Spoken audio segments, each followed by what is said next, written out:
সপ্তাহে তেহরান থেকে যে খবরটি বেরিয়ে এসেছে সেটি প্রথমে কেউ বিশ্বাস করতে চায়নি। ইউরোপের গোয়েন্দা সংস্থাগুলো ভেবেছিল এটা নিছক প্রোপাগ্যান্ডা। ওয়াশিংটনের কর্মকর্তারা হেসে উড়িয়ে দিয়েছিলেন। কিন্তু যখন স্যাটেলাইট ইমেজগুলো সামনে এলো, যখন হরমুজ প্রণালীর ওপর থেকে তোলা ছবিগুলো বিশ্লেষণ করা হলো, তখন সবার মুখের হাসি মুছে গেল। ইরান যা বলেছিল তা মিথ্যে ছিল না, বরং বাস্তবতা ছিল তার চেয়েও ভয়াবহ। পারস্য উপসাগরের নীল জলে এখন এক অদ্ভুত নীরবতা বিরাজ করছে। মাছ ধরার নৌকোগুলো আর আগের মতো বেরোচ্ছে না। বড় বড় তেলবাহী ট্যাঙ্কারের ক্যাপ্টেনরা নির্দেশ পাচ্ছেন সর্বোচ্চ সতর্কতা অবলম্বন করতে। কেন এই আচমকা পরিবর্তন? কি ঘটেছে সেখানে, যা সাধারণ মানুষের চোখের আড়ালে রয়ে গেছে? এই প্রশ্নের উত্তর খুঁজতে গেলে প্রথমে বুঝতে হবে হরমুজ প্রণালী আসলে কি জিনিস। পৃথিবীর মানচিত্রে এটি দেখতে একটি সরু গলার মতো, যা পারস্য উপসাগরকে ওমান সাগরের সঙ্গে সংযুক্ত করেছে।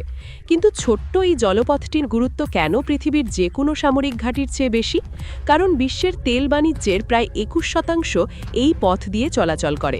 প্রতিদিন কোটি কোটি ডলারের জ্বালানি এই সরু গলা দিয়ে পার হয়ে যায়। এটি বন্ধ হলে বিশ্ব অর্থনীতির হৃৎস্পন্দন থেমে যাবে। আর ঠিক এই জায়গাটিতেই ইরান এমন কিছু করে বসেছে যা কেউ কল্পনাও করেনি। 21 কিলোমিটার প্রশস্ত যে চলাচলের পথ ছিল, সেটিকে সংকুচিত করে মাত্র 5 কিলোমিটার নামিয়ে আনা হয়েছে। বাকি 16 কিলোমিটার এখন ইরানের নৌবাহিনীর সম্পূর্ণ নিয়ন্ত্রণে।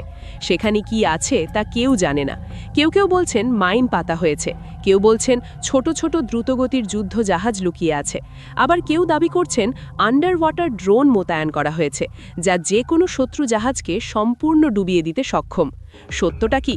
সত্য হলো এই মুহূর্তে মার্কিন নৌবাহিনীর 5ম ফ্লিট বাহরাইনের ঘাঁটিতে প্রায় বন্দী হয়ে আছে। তারা বের হতে পারছে না, কারণ বের হলেই সেই 5 কিলোমিটার সরু পথ দিয়ে যেতে হবে, আর সেই পথ এখন মৃত্যুফাঁদে পরিণত হয়েছে। ইরানের অ্যান্টিশিপ মিসাইল ব্যাটারিগুলো সেই পথের দিকে তাক করা আছে। আকাশে ড্রোন উঠছে অবিরাম। যে কোনো শত্রু জাহাজকে তারা মুহূর্তে চিহ্নিত করতে পারছে। কিন্তু এখানেই শেষ নয়। গল্পের সবচেয়ে চমকপ্রদ অধ্যায়টি এখনও বাকি আছে। গত মাসে ইরানের প্রেসিডেন্ট মাসুদ পেজেশকিয়ান একটি সংবাদ সম্মেলনে এমন কিছু বলেছেন যা শুনে পশ্চিমা কূটনৈতিকদের রক্ত হিম হয়ে গেছে। তিনি বলেছেন, বর্তমান পরিস্থিতি 1980 সালের ইরান ইরাক যুদ্ধের চেয়েও ভয়াবহ। কেন তিনি এমন বললেন? কারণ সেই যুদ্ধে শত্রু ছিল নির্দিষ্ট। সাদ্দাম হোসেনের বাহিনী সীমান্তে দাঁড়িয়েছিল, যুদ্ধক্ষেত্র ছিল চিহ্নিত। কিন্তু এবার শত্রু সব দিক থেকে আক্রমণ করছে। অর্থনৈতিক নিষেধাজ্ঞা, রাজনৈতিক চাপ, সাংস্কৃতিক আগ্রাসন, সাইবার হামলা, 4 দিক থেকে ইরানকে শ্বাসরুদ্ধকর করার চেষ্টা চলছে। এই পরিস্থিতিতে ইরান একটি অভূতপূর্ব সিদ্ধান্ত নিয়েছে। তারা তাদের শত্রু তালিকায় নতুন একটি নাম যোগ করেছে। সেই নামটি শুনলে অনেকেই চমকে উঠবেন। এতদিন আমেরিকা আর ইসরায়েল ছিল সেই তালিকায়। এবার যুক্ত হয়েছে সম্পূর্ণ ইউরোপীয় union. Germany, France, Britain, Italy সবাই এখন ইরানের চোখে শত্রু হিসেবে চিহ্নিত। এই ঘোষণার পরপরই ব্রাসেলসে জরুরি বৈঠক বসেছে। ইউরোপীয় কমিশনের কর্মকর্তারা রাত জেগে পরিস্থিতি বিশ্লেষণ করেছেন, কারণ তারা জানেন এর মানে কি। ইরান যদি সত্যি ইউরোপীয় জাহাজগুলোকে টার্গেট করে, তাহলে ইউরোপের জ্বালানি সংকট চরম আকার ধারণ করবে।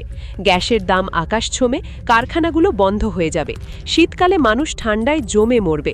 কিন্তু ইরান কেন হঠাৎ এত আগ্রাসী হয়ে উঠল? এই প্রশ্নের উত্তর খুঁজতে গেলে কয়েক মাস পিছিয়ে যেতে হবে। আমেরিকা ইরানের একটি জাহাজ আটক করেছিল। সেই জাহাজে কি ছিল তা নিয়ে নানা গুজব আছে। কেউ বলছে তেল ছিল, কেউ বলছে অস্ত্র ছিল। কিন্তু যাই থাকুক, ইরান এই অপমান সহ্য করেনি। তারা পাল্টা পদক্ষেপ হিসেবে আমেরিকার 3টি জাহাজ আটক করেছে। আর শুধু আটকই করেনি, সেগুলো প্রকাশ্যে নিলামে তুলে বিক্রি করে দিয়েছে। এই ঘটনাটি আধুনিক ইতিহাসে বিরল। বিশ্বের সবচেয়ে শক্তিশালী দেশের জাহাজ নিলামে বিক্রি হচ্ছে, এমন দৃশ্য কেউ কল্পনাও করেনি। ওয়াশিংটনে এই খবর পৌঁছানোর পর পেন্টাগনে এক ধরনের নীরবতা নেমে এসেছিল। কি করা উচিত তা নিয়ে কেউ একমত হতে পারছিল না। কেউ বলছিল তাৎক্ষণিক সামরিক হামলা চালাতে হবে, কেউ বলছিল এতে পরিস্থিতি আরও খারাপ হবে। এরই মধ্যে ইরান আরেকটি ঘোষণা দিয়ে বসেছে। তারা জানিয়ে দিয়েছে এবার ইউরোপীয় জাহাজগুলো তাদের টার্গেট। ইউরোপীয় ব্যাংকগুলো আমেরিকার নির্দেশে ইরানের বিপুল পরিমাণ অর্থ আটকে রেখেছে। ইরান সেই টাকা ফেরত চায়, আর যদি না পায় তাহলে ইউরোপীয় জাহাজ আটক করে সেই ক্ষতি তারা পুষিয়ে নেবে। এই হুমকি শুনে ইউরোপীয় শিপিং কোম্পানিগুলো আতঙ্কে আছে। অনেকে ইতিমধ্যেও হরমুজ প্রণালী এড়িয়ে যাওয়ার বিকল্প পথ পথ খুঁজছেন, কিন্তু বিকল্প পথ মানে আফ্রিকা ঘুরে যাওয়া।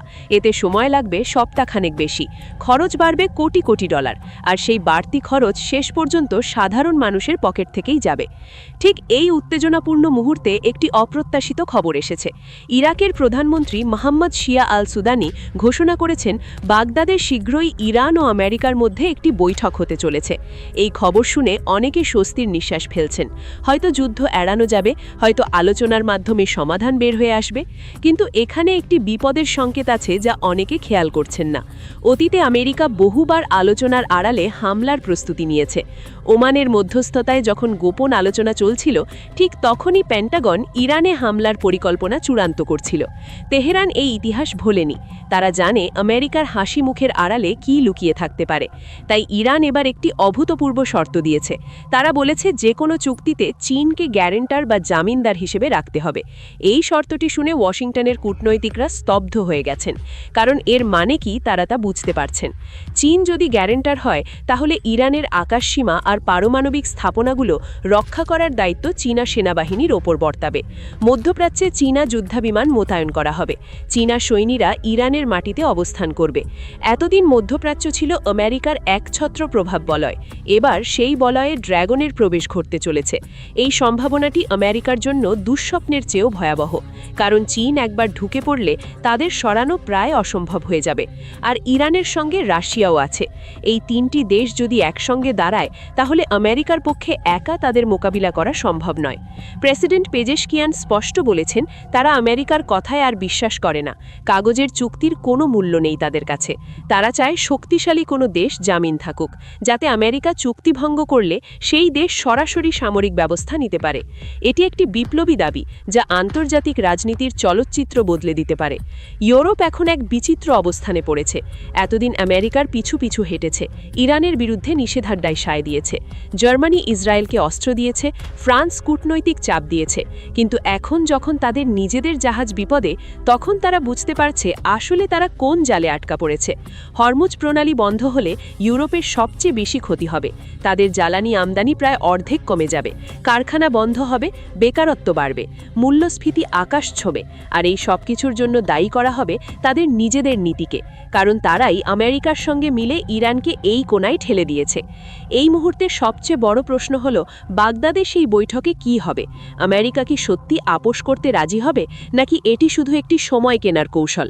পেন্টাগন কি বড় কোনো হামলার প্রস্তুতি নিচ্ছে, নাকি তারা বুঝতে পেরেছে এবার পিছু হাঁটাই বুদ্ধিমানের কাজ হবে? সামরিক বিশ্লেষকরা বলছেন পরিস্থিতি অত্যন্ত স্পর্শকাতর। একটি ছোট ভুলেও বড় যুদ্ধ বেঁধে যেতে পারে। হরমুজ প্রণালীতে যদি কোনো জাহাজে হামলা হয়, তাহলে দুই পক্ষই পাল্টা আক্রমণে নামবে। সাগরের বুকে যুদ্ধ শুরু হলে তা দ্রুত ছড়িয়ে পড়বে সারা মধ্যপ্রাচ্যে। ইসরায়েল জড়িয়ে পড়বে, হিজবুল্লাহ সক্রিয় হবে, হুতিরা আক্রমণ বাড়াবে, পুরো অঞ্চল আগুন জ্বলে উঠবে। আমেরিকার কাছে এখন দুটি পথ খোলা। এক, ইরানের শর্ত মেনে চীনকে জড়িত করা। এতে তাদের মধ্যপ্রাচ্য আধিপত্য কমবে, কিন্তু যুদ্ধ এড়ানো যাবে। দুই, সামরিক অভিযান চালানো। এতে বড় ধরনের সংঘর্ষের ঝুঁকি আছে, আর সেই সংঘর্ষে জয়ী হওয়ার নিশ্চয়তা কারও নেই, কারণ ইরানের পেছনে এখন চীন আর রাশিয়া দাঁড়িয়ে আছে। ইরানের সাধারণ মানুষ এখন এক ধরনের গর্ব অনুভব করছে। বহু বছর ধরে পশ্চিমারা তাদের অপমান করেছে, নিষেধাজ্ঞা দিয়েছে, হুমকি দিয়েছে, কিন্তু এবার তারা দেখছে তাদের সরকার পাল্টা আঘাত করছে। আমেরিকার জাহাজ নিলামে বিক্রি হচ্ছে, ইউরোপ ভয়ে কাঁপছে। হরমুজ প্রণালীর চাবি এখন তেহরানের পকেটে। পৃথিবী এখন এক অনিশ্চিত সময়ের মধ্য দিয়ে যাচ্ছে। পুরনো বিশ্ব ব্যবস্থা ভেঙে পড়েছে, নতুন শক্তির উত্থান হচ্ছে। আমেরিকার একক অধিপত্যের দিন শেষ হয়ে আসছে কিনা, এই প্রশ্ন এখন সবার মনে। হরমুজ প্রণালীর সেই 5 কিলোমিটার সরু পথ এখন সেই প্রশ্নের উত্তর নির্ধারণ করতে চলেছে। আগামী কয়েক সপ্তাহ অত্যন্ত গুরুত্বপূর্ণ। বাগদাদের বৈঠকে কী সিদ্ধান্ত হয় তার উপর নির্ভর করছে অনেক কিছু। যুদ্ধ হবে নাকি শান্তি হবে? ইউরোপ জ্বালানি পাবে নাকি অন্ধকারে ডুবে যাবে? চীন কি সত্যি মধ্যপ্রাচ্যে পা রাখবে? এসব প্রশ্নের উত্তর এখনও অজানা, কিন্তু একটা জিনিস নিশ্চিত, বিশ্ব রাজনীতি আর আগের মতো নেই এবং থাকবেও না।